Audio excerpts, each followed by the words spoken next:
Hello friends, welcome to Civil Cube. I am Mohammed Said. Today we will see how to show assembly position number as a part label in Tekla Structure in a model view.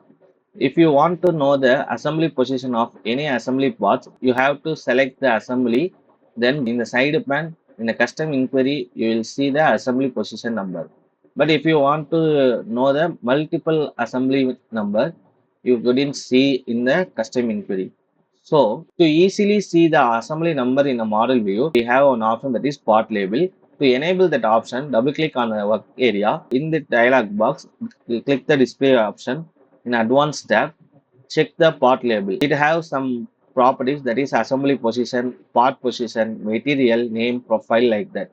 If you want any one of this, you could select the property, then you need to add it to the part label. If you don't want it, then remove it.